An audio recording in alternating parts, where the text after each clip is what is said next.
We have a couple major news items this week. First, ARLA officials lifted Hawk Slider's lifetime ban from the league. He was originally banned in July for his involvement in the Dwyer scandal. Slider then filed suit against ARLA, which dragged on until a couple of weeks ago.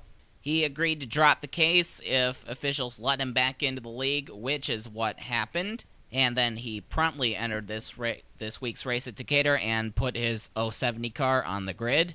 However, during post-qualifier inspection, officials determined that his car was too close to the minimum height tolerances and confiscated it for further inspection, so Slider will start the race in his backup car. Now, Slider's car did not violate any rules, and officials have never gone after anyone for this kind of thing before, which made some people wonder whether or not there was something else going on. In other news, Allie Riggs won the qualifier, but she was disqualified for spinning Jamie Flock in the pit lane earlier in the race. Riggs claimed after the race that Flock checked up in the pits, but the officials decided that's not what happened. Riggs already had a 50-point penalty coming into this race, which may have contributed to her disqualification. And now, on to the race.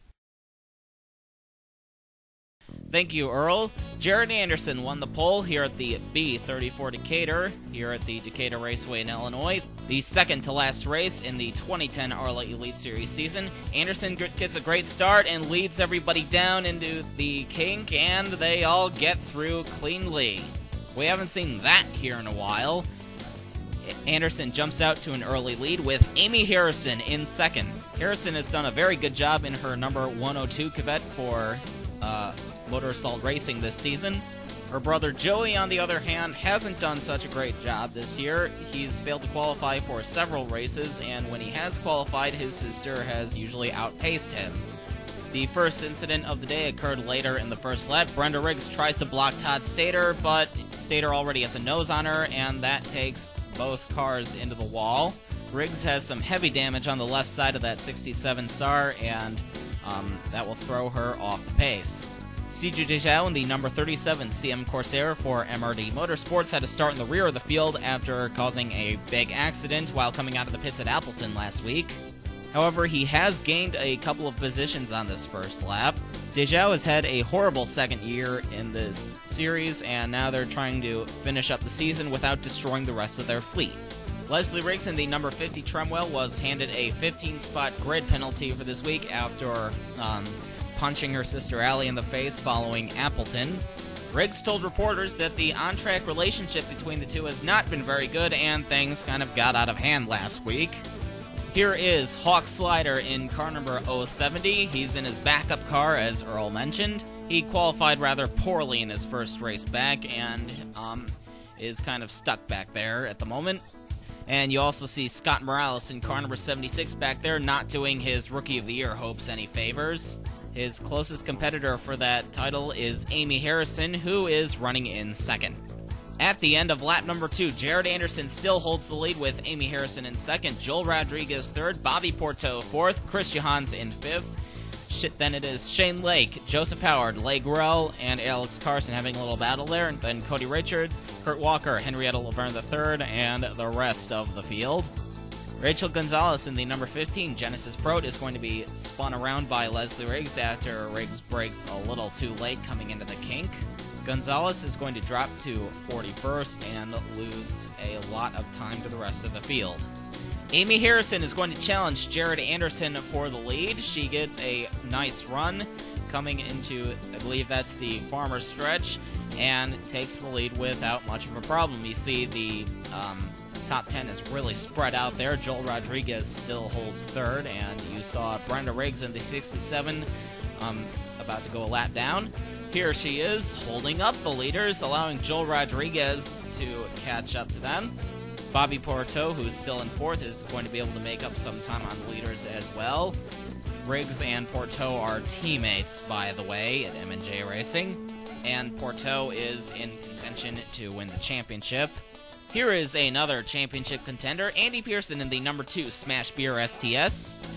However, he's got a lot of ground to make up on Bobby Porto. He's in danger of falling outside the top 20. And here's Jason Bates in the number 51 Carlink Revolution, who is third in points. Bates has even more ground to make up than Pearson. He is hovering around 30th. Let's go on board Amy Harrison's number 102 car. Looking back at Jared Anderson, she's got a very nice lead built up. Harrison is definitely one of the more underrated drivers on the circuit. She's been very quiet all season, but she's had several good top 15 runs. This has led to her being scouted by Alexis Rainsford's TM Lights team for next year. Gary D'Souza, after an impressive run at Mosport a few weeks ago, is not doing very well today. A poor qualifying run put him outside the top 30, and he's not really going anywhere at the moment.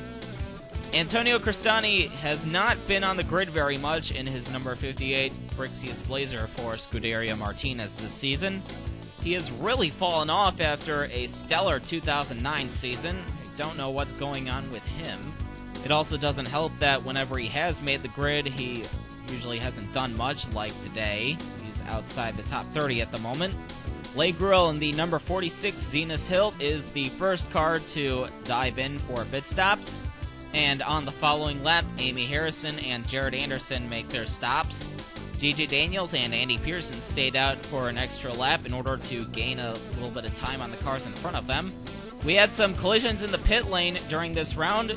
Lucas Hunter cuts right in front of Antonio Cristani, collecting Rybert Scott in the 33. That is going to result in some heavy damage to Lucas Hunter and Antonio Cristani. Tough break for them. Todd Stater pulls right in front of Sean Donnelly in the 08, while Stater tries to exit his pit stall, sending Donnelly for a bit of a spin. And then Kurt Walker in the 98 is going to get together with the 00 of Henrietta Laverne III as they try to get out. When everything cycled out, Jared Anderson took the lead back, with Chris Johans in second after a very quick pit stop by the number 164 crew. Amy Harrison fell back to third. Anderson in his Raptor Craytech has 9 victories in the ARLA Elite Series, but he has not won in quite some time. Jason Bates was another driver with a quick stop. He took 2 tires instead of 4, and that gained him about 10 spots. Here he is behind Jamie Flock in car number 09, making his, I believe, second ARLA Elite Series start. Chris Johans in the 164 decided that Jared Anderson has hogged the spotlight for long enough and takes the lead from car number 10. Johans drives the number 24 Tremwell for Arthur Thomas in the TM Master Cup Series. He got his first victory over there at Carbondale earlier this season. Henrietta Laverne III is having one of her better runs in the season in her number 00 Gasnier for Gravity Racing. She is currently running 13th despite having a large dent in the left side of her car after her collision on pit road with Kurt Walker. She's got a ride at Zenas lined up for 2011, so maybe she's trying to impress her future bosses with this run. Jeb Klinger's engine is going to let go while he's running up inside the top 10. The 66 car slows down as it comes into the kink. There goes Harry Enola in the 159, then DJ Daniels, a good run so far. Klinger comes through the kink, he's going to stall his car, and hello, Dale Underwood and Cody Richards. Underwood slams into the back of the 66 with the 53 getting into the back of the 03. Klinger and Underwood would drop out of the race, while Richards goes on with some significant front-end damage. At the halfway point of the race, Chris Johans still holds the lead, followed by Jared Anderson, Joel Rodriguez, Joseph Howard, Leigh Grill, Amy Harrison, Sean Donnelly is a lap down. Then it is Alex Carson, I think that's Bobby Porteau, Harry Enola. Then it is DJ Daniels, Henrietta Laverne III, Kurt Walker, and that is Kevin Monroe. Mike Andrews in car number 500 is going to kick off the next round of pit stops. He is going to be followed by Chris Johans. Jared Anderson and Joseph Howard stay out for an extra lap. Joel Rodriguez is in. Leigh Grill is in. Carson is in. Bobby Porteau and Harry Enola stay out. DJ Daniels stays out. Laverne is in. Then it is Kurt Walker, Kevin Monroe, and Shane Lake stay out. Jared Anderson lost second to Joseph Howard on that lap. Then they both come in. Amy Harrison in the 102 is going to stay out for an additional lap. She lost a bit of time on that last stop and is now trying to make it all back up. When everything cycles out, Chris Johans still holds the lead, and it is Joseph Howard in second, Anderson third, Rodriguez, Gruel, DJ Daniels in sixth, Alex Carson seventh, and Harry Nola, Bobby Porteau. Amy Harrison lost even more time. Mike Andrews, Andy Pearson, Jamie Flock, Yafali Anamiha, Kevin Monroe. Henrietta Laverne lost a few spots. Joseph Howard, a former three-time Team Master Cup Series champion, is having the best run of his ARLA career. He's had a very dismal first year with MRD Motorsports. He's still got a lot of talent left in him, but he just doesn't have the luck to back that up. Joel Rodriguez is another driver having a career day today. He took that car from Milano Rossini early on in the season and had a few impressive runs before falling off a bit. But today he's trying to show the racing world that those runs were no fluke. By the way, that is Brenda Riggs in the 67 holding up the field once again. Mike Andrews in the 500 kicks off the third round of pit stops. He will be followed by Lucas Hunter and Jared Anderson. Hunter is a lap down. And it is Leigh Gruel, Joseph Howard, DJ Daniels. Leigh Gruel had no problems on his stop, but his car breaks down on him coming into the hill. Tough break for Gruel, who was looking at a top 5 run today. His car is going to stall on the track, and he will need to be towed back to the pits. When everything cycles out, Chris Johans is going to be left with a very big lead over Joel Rodriguez. Johans' last win on a road course came in 2006 at Laguna Seca. Here's your running order in the closing laps of the race. It is Chris Johans, Joel Rodriguez, very far ahead of the rest of the pack. And then it is Jared Anderson and Harry Inola battling for third, followed by Joseph Howard, DJ Daniels, Alex Carson. That is Bobby Porteau in the 64 coming into the pictures, Mike Andrews and Kevin Monroe. Joel Rodriguez was actually a little bit faster than Chris Johans in the closing laps. However, Rodriguez did not have enough time to make up all that ground, and Chris Johans will go on to take the win at Decatur, his first since 2008, and win number 6 for M&J Racing this year. And here are your top 10 finishers. DJ Daniels vaulted to third with Harry Inola fourth, Joseph Howard fifth. We got a lot of guys in that top 5 who really needed those finishing positions. Jared Anderson fell to 6th with Alex Carson in 7th, Amy Harrison in 8th, Bobby Porteau, the only real points contender, finishing up in the top 10. And then it is Mike Andrews in 10th, a very nice surprise to see his 500 car up there. Andrews, of course, races in the TM Junior Series for Tyrone Stanley's team. However, he fields his ARLA car by himself. And now, here are the top 10 in points going into Rockford. Everybody in red is mathematically ineligible for the championship. Bobby Porteau holds a 34-point lead over Andy Pearson, so Pearson's got quite a bit of ground to make up in pursuit of his 5th championship.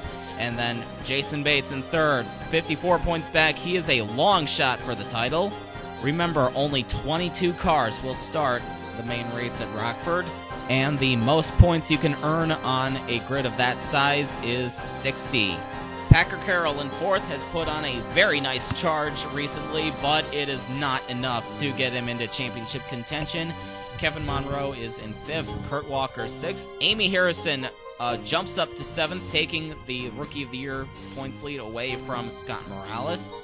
The 76-year-old Jeb Klinger is another driver who has put on a very nice charge recently. He is in 8th in his final year of Elite Series competition. Alex Carson is in 9th, and Scott Morales rounds out the top 10.